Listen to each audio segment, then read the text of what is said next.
सन्माननीय प्रकारची वानकर असतील, गणेशजी वानकर असतील, दत्ता वानकर असतील, या सगळ्यांना मी मनापासून धन्यवाद देतो. त्यांचं भारतीय जनता पक्षामध्ये मनापासून स्वागत करतो आणि त्यांनी या पक्षाच्या मुख्य प्रवाहामध्ये येण्याचा निर्णय घेतला. आणि सातत्याने आपण बघतोय या शहराचा विकास कोण करू शकतं, या महाराष्ट्राचा विकास कोण करू शकतं, या देशाला मजबूत कोण बनवू शकतं, याचं उत्तर एकच आहे, भारतीय जनता पक्ष. आणि या भारतीय जनता पक्षाच्या प्रवाहामध्ये येण्याची इच्छा या वानकर कुटुंबियांनी व्यक्त केली आणि भारतीय जनता पक्षाने मनापासून त्यांचा स्वीकार केला. विजय मालकांच्या सोबत चर्चा झाली असेल, बापूंच्या सोबत चर्चा झाली असेल, रोहितांच्या सोबत चर्चा झाली, दिलीप माने मालकांच्या सोबत चर्चा झाली. भारतीय जनता पक्षामध्ये काम करण्याची इच्छा आपण व्यक्त केली आणि ही इच्छा व्यक्त करत असताना आपल्या सगळ्यांच्या भावना राज्याच्या मुख्यमंत्र्यांच्या कानावर घालण्याचं काम या निमित्तानं आपला पालकमंत्री म्हणून केलं. सुदैवानं मुख्यमंत्री सातत्याने इथल्या सगळ्या परिस्थितीवर लक्ष ठेवलंय. कुठल्या प्रभागामध्ये भारतीय जनता पक्ष मजबूत आहे, कुठल्या प्रभागामध्ये कोण मजबूत आहे, याची इत्यंभूत माहिती त्यांच्याकडे आहे. आणि जेव्हा मी आपल्या वानकर कुटुंबियाचा विषय त्यांच्या समोर मांडला तेव्हा त्यांनी सांगितलं की या कुटुंबाला भारतीय जनता पक्षाच्या प्रवाहामध्ये आपण घेऊया आणि या शहरातल्या आपल्या लोकांची सेवा करण्याची संधी दिली. आणि आता हे कुटुंबीय भारतीय जनता पक्षामध्ये सहभागी झाले. मी 3-4 दिवसापासून पाहतोय, जेव्हा शिवसेनेमध्ये होते तोच आक्रमकपणा, त्याच घोषणा इथं आल्यावर मी बघितल्या.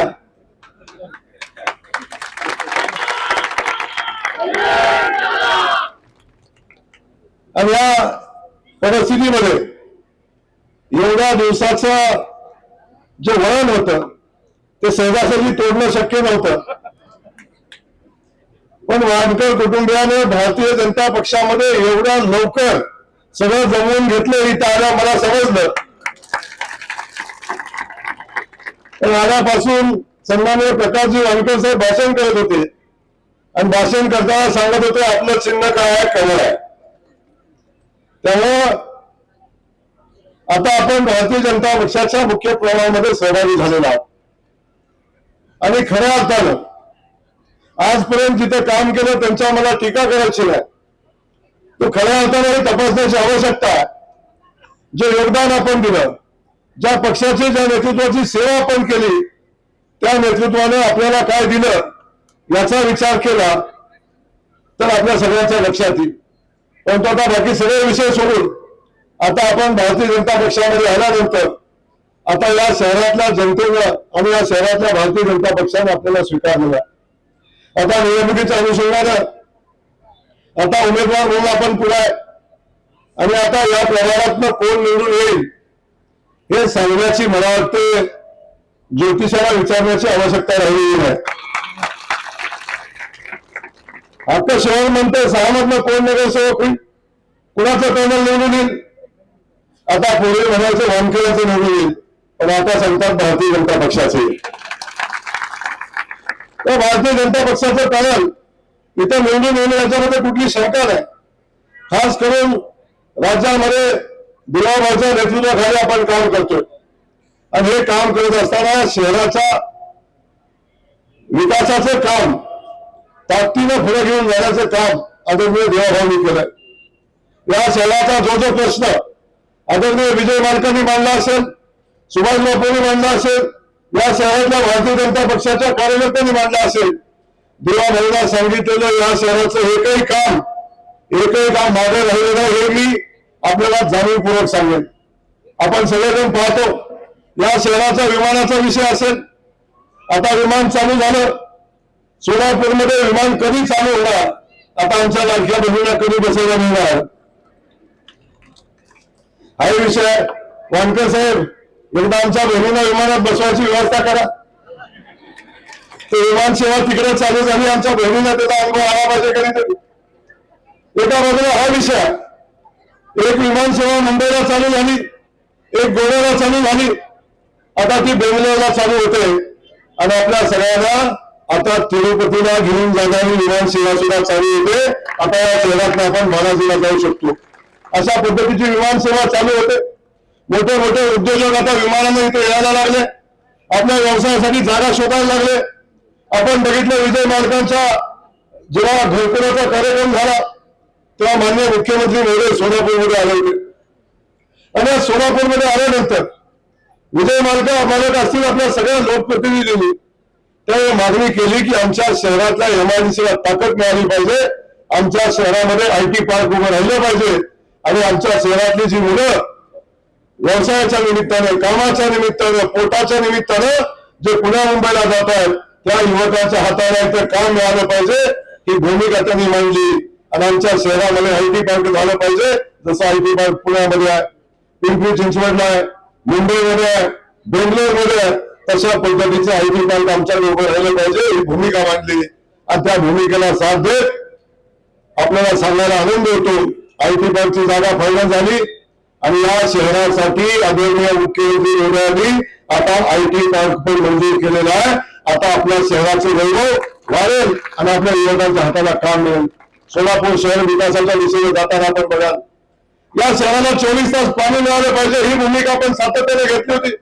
आपण बघतोय अनंत अडचणी आल्या, अगदी उजनीतून पाणी आपण या शहरासाठी आणतो आणि या शहरासाठी आणलेलं पाणी या नदीत ते सोडून या शहराला आपण देत होतो, आणून देत होतो. त्यामुळे पाण्याचं प्रचंड अपव्यय या पाण्याचा होत होता. या पाण्याचं बचत करून या शहराला रोज पाणी दिलं पाहिजे अशा पद्धतीची भूमिका आमच्या सगळ्या लोकप्रतिनिधी घेतली. विजय मालक असतील, सुभाष बाप्पा असतील यांनी सगळ्यांनी घेतली आणि समांतर पाईपलाईनची कल्पना पुढे आली आणि आपण बघतोय आता उजनीतनं नदीतनं पाणी सोडायची आवश्यकता नाही. आता उजनीतनं पाईपलाईनचं काम पूर्ण झालं आणि आता शहरापर्यंत पाईपलाईन पोहोचली. आता पाखरीचा जो प्लॅन्ट राहिलाय, पाणी शुद्धीकरणाचा प्लॅन्ट राहिलाय, एकदा तो प्लॅन्ट बसला की शहरातल्या वितरण व्यवस्थेसाठी मागच्याच मुख्यमंत्री आले त्यांच्याकडे आपण मागणी केली होती. शहरातली वितरण व्यवस्था जी पाण्याच्या पाईपलाईन आहेत तुमच्या घराला पाणी देणाऱ्या त्या खूप जुन्या आहेत, है ना, कधी झाल्या माहिती नाही.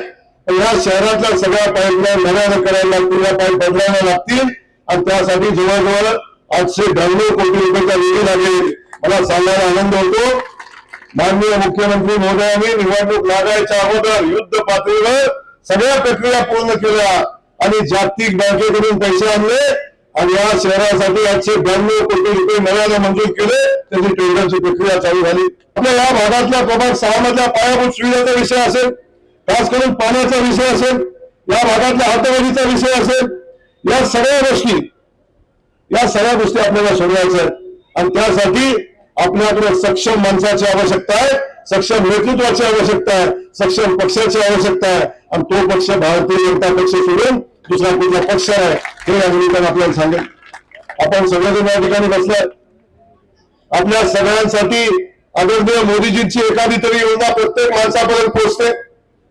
आदरणीय देवेंद्रजींची एक तरी योजना आपल्याकडे पोहोचते. खास करून आमच्या लाडक्या बहिणी इथं बसलाय. या सगळ्या लाडक्या बहिणी आहेत. या सगळ्या लाडक्या बहिणींना माहिती आहे मागची विधानसभेची निवडणुकीच्या अगोदर देवा भाऊनी लाडकी बहीण योजना या महाराष्ट्रामध्ये आणली आणि फक्त योजना आणली नाही, लाडक्या बहिणीला सन्मानानं ताकदीनं उभं करण्याचं काम कुणी केलं असेल ती देवा भाऊनी केलं. माझ्या बहिणीच्या अकाउंटला वर्षाला नाही महिन्याला 1500 रुपये टाकतो. लक्षात ठेवा, महिन्याला 1500 रुपये टाकतो.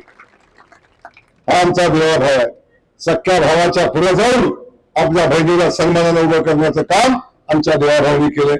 आपण बघतो बाजारात चालला, कुठे गावाला चालला, 100, 200, 500 रुपये जरी नवऱ्याकडून घेतलं तरी तो बिचारा 10 वेळा हिशोब मागतो. तुला 500 दिलं होतं कुठे दिलं, तुला 500 दिलं होतं कुठे मागतो रे. आणि 500 मागताना किती वेळा मागायला लागायचं, किती वेळा 5-5 वेळा मागायला लागायचं आणि किती भाव मागायचे. आता तोच नवरा म्हणतोय तुझ्या अकाउंटला काही शिल्लक आहे का? हा सन्मान कोणी दिला तुम्हाला? ही ताकद कोणी माझ्या बहिणीला दिली? ही ताकद देवाभाऊनी दिली. लक्षात असू द्या. त्या देवाभाऊचा पक्ष, त्या देवाभाऊचा पक्ष